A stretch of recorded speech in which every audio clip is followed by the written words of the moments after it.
蓝启仁也没怀疑，问道：“我听说了你宿舍住进来一个同学，相处的怎么样？”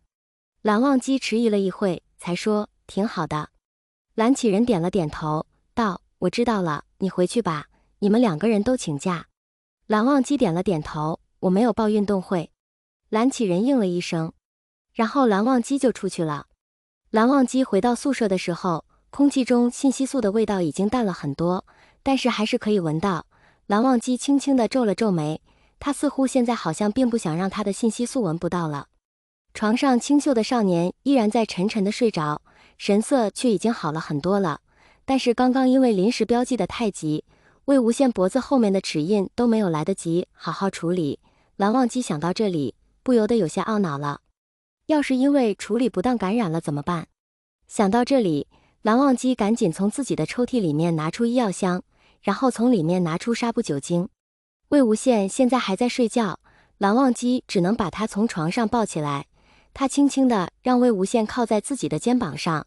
魏无羡睡梦中应该是感觉到了，迷迷糊糊地睁开眼，看了看蓝忘机，纤长的睫毛轻轻地颤抖，喊了一声：“蓝湛，你在干嘛？”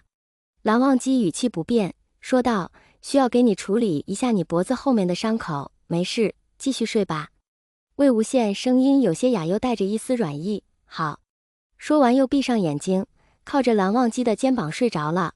空气中的檀香信息素让魏无羡感到无比的安心。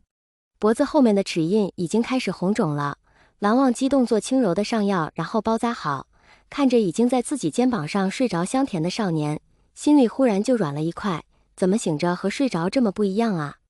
为什么这个人醒着话就那么多呢？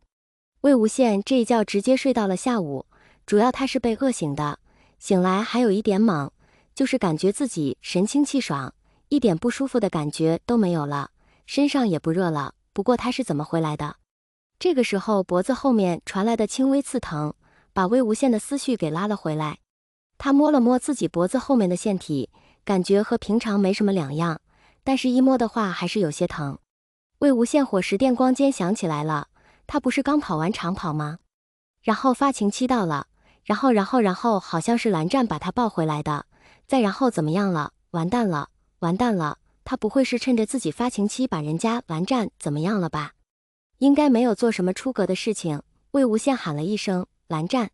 蓝忘机这个时候不在，魏无羡下床一看，发现蓝忘机并没有在宿舍了，卫生间也没有，那估计就是出去了。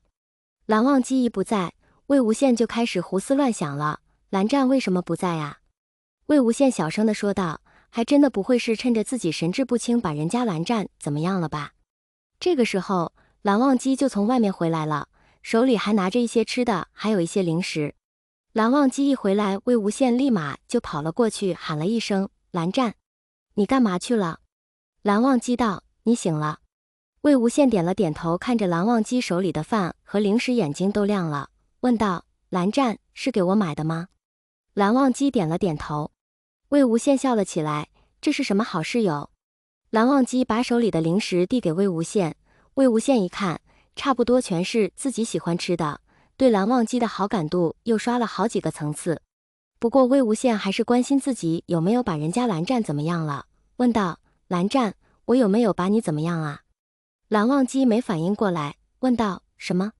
魏无羡道：“就是我发情期期间有没有对你做不好的事情？”蓝忘机摇了摇头。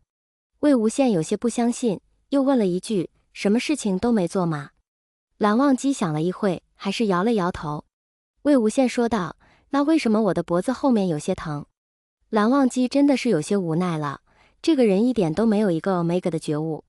蓝忘机只能说道：“我咬的。”魏无羡一听就生气了，道：“我靠，蓝湛，你咬我脖子干嘛？”蓝忘机耐心解释：“你发情期到了，抑制剂对你不管用，为了不让你出危险，只能用 omega 的信息素暂时标记你一下，是临时标记。”魏无羡一听标记2个字就愣了，根本就没听蓝忘机后面的临时标记说什么，他被蓝湛标记了。那就是说他以后不能找别的 alpha 了，他现在身上已经有 alpha 的信息素味道了。那一瞬间魏无羡就不想说话了。魏无羡有些郁闷，自己这还没分化多久呢，就被一个 alpha 给标记了，他也太倒霉了呀，所以怪不得蓝湛给他买这么多好吃的，原来是补偿自己的呀，这也太坏了吧。虽然蓝湛长得那么好看，信息素也那么的好闻，自己好像也挺喜欢的，但是自己好像也不亏。魏无羡脑回路赶紧转了一圈，发现自己就是不亏，最起码没有被别的 alpha 给标记了，不然的话魏无羡估计得当场与那人同归于尽。这是蓝湛啊，他是有家同桌，他们学校的校草级别的呀。不过他们要是在一起了，这肯定是早恋啊，学校是不允许的呀。这让魏无羡有些犯了难，到底是偷偷摸摸还是无视校规光明正大呢？蓝忘机看着魏无羡还在愣神，他就不用猜，就知道这人肯定又是误会了，心里面还不知道在想一些什么呢。但是蓝忘机绝对是不会想到魏无羡在想些什么。蓝忘机出于好心，开口说了一句：“魏婴，这只是临时标记。”魏无羡还是愣愣的点了点头，道：“我知道啊，我被你标记了。”蓝忘机解释：“临时。”魏无羡啊了一声。蓝忘机继续说：“这不是永久标记，临时标记过几天就消失了，所以没有事。”魏无羡现在是明白了，原来这是临时标记，不是永久标记的，就是说人家不用对自己负责，而且人家帮自己只是没有办法，才临时标记的自己。看着蓝忘机依然平静的脸庞，还有那沉静冷淡的眼睛，魏无羡忽然开口问道：“那你干嘛不让我有事啊？”蓝忘机，魏无羡又道：“你为什么没有永久标记我呀？”蓝忘机面无表情：“不可能的。”魏无羡又道：“为什么？”蓝忘机淡淡的说：“如果没有一定的承诺 ，Alpha 把一个 Omega 永久标记了，是犯法的。”魏无羡不服气：“我又不会去告你。”蓝忘机简直要无奈了，这么就说和这个人不明白呢？魏无羡继续伶牙俐齿：“而且，蓝湛，我不管你是临时标记还是永久标记，反正我脖子被你咬了一口是真的吧？你是不是得对我负责呀？”蓝忘机：“过几天就消失了。”魏无羡把那些吃的放在一边，道：“那我不管，那这几天我身上最起码有你的味道吧？”